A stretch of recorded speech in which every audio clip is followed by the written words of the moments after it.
Keeping a sourdough starter is actually way easier than I feel like most people think that it is, so we're going to talk about all of it today. So at its core, sourdough starter is just a combination of wild yeast and natural bacteria. It's literally just flour and water that's fermented and kept alive and maintained over time. Because of that, sourdough as a technique is the ancient, real way of making bread and pretty much any other baked goods that you want to make. We started keeping a very clean, organic starter a couple years ago. My husband, for a long time, had very serious gluten issues, and once I started getting into sourdough, that's kind of what pushed me down the whole food rabbit hole, returning to clean eating thing. So now everything that can be made with sourdough, I make with sourdough, and it is truly just the real cleanest way of doing things. Anything from bread to pizza dough to donuts, muffins, pancakes, literally anything that you can think of in that realm is made with sourdough. And it all starts with your starter right here. I feel like people have this intimidation around their starter. People kind of make other people scared of the commitment of keeping a starter. But it really is not that difficult. It really is not that big of a commitment. Once you understand the core basics and kind of the factors that go into it, it's very easy to take all that in and adapt as needed. And it's very, honestly, pretty low maintenance from there. So we're going to talk about all that today. So because your starter is a living, active thing, it needs to be maintained over time. You do that by feeding it more food for the wild yeast and the natural bacteria to eat through, which is just more flour and water for the wild yeast and the natural bacteria to live off and continue getting strong. Your starter has a life cycle. So right now, this is at peak starter. You want to bake, and when I say bake, I mean mix dough when your starter is at peak, because that's when your starter is going to be the strongest. That's what's going to give you, for one, the best fermentation benefits, but also the best result in the final product of your bread or whatever it is that you're baking. So the life cycle of your starter looks like this. Right now, it is at peak. That means that all the wild yeast and the natural bacteria in it are basically just most actively working through all the new food that I fed it earlier, or that flour and water. At peak starter, you can always tell when it's at peak. It's pretty clear because, for one, it will visibly rise in volume. So a lot of people, when they feed their starter, will mark the level that it's at when they feed it. They'll put a rubber band or a hair tie around it at that level, so they have a visual reference of where it started and how much it's rising. The general rule of thumb is that at peak starter should at least be doubling. If it is a well-maintained, strong starter, it's probably going to at least double. Or go beyond doubling, but general rule of thumb is that it should at least be at that doubling benchmark, I guess. Other than that, at peak starter also, as you can see, is very bubbly. It has kind of a light and fluffy texture and consistency to it. Also, when it's at peak, it'll kind of start rounding out and like doming on top. That's how you can tell that it has truly reached that peak mark.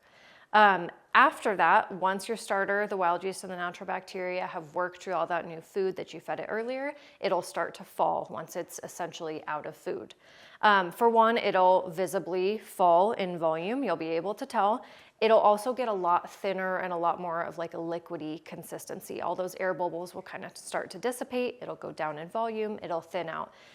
Once it gets to a certain point, that's your starter telling you that it's worked through all that new food. It's now hungry again. And that's the entire life cycle of your starter. You have your starter, it's hungry, you feed it, it peaks, it works through all that new food, it falls again, and it just continues. And that's the same life cycle that you'll follow the entire time that you keep a starter. So there's a few things that you need to be aware of when it comes to actually maintaining your starter. Like I said, it is really not that difficult, so please don't be overwhelmed with like the concept of doing it. Once you get this down, it'll be so second nature, it'll be like nothing to you.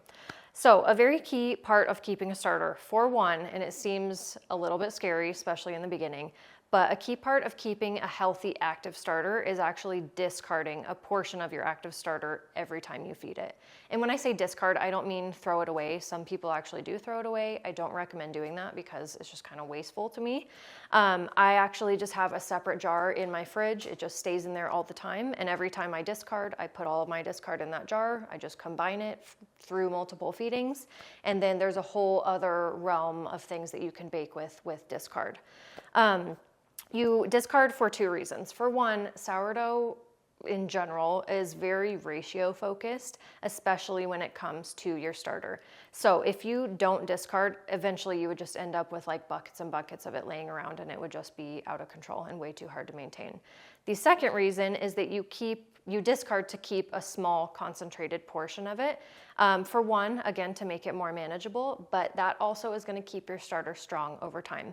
If you didn't discard and you just kept feeding that growing amount of starter every time, you would be weakening your starter, because over time you're giving more starter, less food to eat through, whereas when you discard, you keep a small concentrated portion of it, you're giving less starter, more food to eat through, so it's going to keep it strong over time. So you kind of have two options when it comes to keeping and maintaining a starter. If you are going to be baking pretty often with your starter, I'd say like multiple times a week, keep your starter out on the counter pretty much all the time. If it is kept out on the counter, feed it every day to keep it strong, keep it from getting weak over time, and that's going to give you the best quality bakes, the best fermentation benefits, all of that. If you aren't going to be baking super often with it, or even if your starter is normally kept out on the counter but you're going out of town or something like that, a lot of people have really good luck keeping their starter in the fridge and just pulling it out when they need it. In the fridge, the fermentation is still active, but it's very slowed down because of the cool temperatures, which we'll talk about in a minute. So that kind of gives you a little bit of a pause, so you don't have to feed it every single day if you're not working with it that often. When it comes to actually feeding your starter, there's going to be two things that are going to hugely affect how it behaves. The first thing is going to be feeding ratio. Like I said, starter and sourdough in general rely heavily on ratios. If you aren't a math person, don't let that scare you, because I'm really not either, but for some reason it just makes sense in this context. Feeding ratio is just the amount of starter compared to the amount of flour and water, or that food that you're feeding your starter. A lot of people learn that you should feed at low feeding ratios, like a 1:1:1 or a 1:2:2. I am pretty strongly against that. I really encourage people to feed at higher feeding ratios, because it's the exact same concept of discarding and keeping a small portion. When you feed at a higher feeding ratio, you're going to keep your starter stronger over time. When you feed at a lower feeding ratio, you're going to weaken your starter over time, because you're giving more starter, less food to eat through. Whereas with a higher feeding ratio, you're giving less starter, more food for it to eat through. It's going to strengthen it over time and keep it strong. And when I say a high feeding ratio, I mean like a 1:4:4 plus. What that means is, say you have 10 grams of active starter that you're feeding, a 1:4:4 would mean 10 grams, 40 grams of flour, 40 grams of water. There's that 1:1:1. Obviously, those measurements can change. You could do 20 grams active starter, 80 grams flour, 80 grams water. Whatever it is, you can tweak it however you need to, but that 1:4:4, 10:40:40 is a very good, just like easy baseline feeding to work with most of the time, or to start with and go from there. One thing to note that is important with determining what feeding ratio to feed your starter is that the lower feeding ratios are going to make your starter peak faster, because it's less food for the wild yeast and the natural bacteria in your starter to work through eating. The higher feeding ratios are going to take longer to peak, because it's more food for it to work through. The other thing that's going to hugely affect how your starter behaves, kind of hand in hand with your feeding ratio, is temperature. Both the temperature of the ingredients that you're feeding your starter with, and just the temperature of your kitchen or the environment that your starter is in. Cooler temperatures are going to slow fermentation. Warmer temperatures are going to speed them up. So that is going to also affect the amount of time that it takes your starter to peak and fall and everything like that. So knowing those two things going hand in hand, it's going to take a little bit of practice to kind of learn how both of those things behave in your environment, in your kitchen, and that's probably going to change in different times of the year as seasons change. But I know for me, I'll say this, I'm very against setting hard timelines when it comes to sourdough starter, everything like that, because it's always going to vary. But I know for me in my kitchen, I always use room temperature ingredients just to kind of keep it easy and like make it a level thing that I don't have to worry about. So I know for me in my kitchen, using room temperature ingredients, if I'm feeding my starter at a 1:4:4, in the winter, it'll probably take 10 to 12-ish hours to reach peak. In the summer, it'll probably be 4 to 6 hours. And obviously there's gonna be some variance in there, but just know that it's probably never gonna be exactly the same time unless you're keeping everything at like very consistent temperatures. But in general, it's gonna vary. And that's where you kind of need to learn how it behaves in your environment for one, but then also learn the ability to kind of plan ahead and then think backwards in reverse, taking in all of these factors so that you can plan accordingly. One more thing that I always tell everyone is that your starter is honestly so much more resilient than you probably think it is, especially if it's well maintained and well cared for. It is actually pretty hard to truly kill a starter. They might get sluggish certain times of the year. You might need to do little things to boost it. But in general, if your starter is well cared for, it's gonna work for you. It's gonna be pretty hard to actually kill it. I've had times where, like a couple years ago, my daughter was born, we had her out of state, long story, and I put my starter in the fridge before we left. Came back 3 months later, like had not touched my starter for 3 months. It looked a little beat, but I think I fed it twice after that and it was right back to normal, like did not miss a beat. So don't be too scared of your starter. It really will work for you if you put the time and the care into it. If you're feeding your starter and you're not just doing a maintenance feeding, like if you're actually feeding your starter with the goal of making something with it, which is most of the time, you are obviously going to have to factor in the amount of starter needed in whatever the recipe is that you're making, plus a little bit left over to feed and continue maintaining from there. Usually, at least my sourdough recipes, most of them, start with about 50 grams of active starter per loaf or per recipe. With that example that I gave you, the 10, 40, 40, the 1 to 4 to 4, that'll give you 90 grams of active starter. You just add everything together. If you were using one of those recipes that required 50 grams of starter, you have your at peak starter, you have 90 grams, you would take 50 grams of that out, put it into your dough, then you have 40 remaining in here. From there, you would take 10 grams, put it into another jar, feed that, and then the remaining 30 that's left in the jar would go into your discard jar. Keep in mind though, I've had times where I've like miscalculated something or I've ended up baking more than I planned and I was left with only the starter that was like stuck to the jar. I fed it and it was right back to normal the next day. So again, just another example of how resilient your starter is. Don't freak out if something like that happens because it probably will happen and it's gonna be fine. Okay, so we're gonna do a feeding. I'm gonna show you what that looks like. I've got my food scale. This is gonna be very helpful. I am personally a big fan of especially feeding your starter with a food scale and pretty much all sourdough baking using metric weights, which is a food scale. That's because when you're using like cups and teaspoons, it's never gonna be 100% accurate because it depends on how level the flour is or how packed it is. It's not going to be an exact measurement every time, and especially with sourdough, your starter and sourdough baking, accuracy is very important. So food scale is important.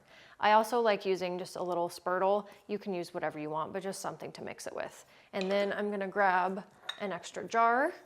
I usually recommend when people are learning how to maintain and feed a starter to feed into a new jar every time. I just feel like that's an easier way to kind of wrap your head around the process.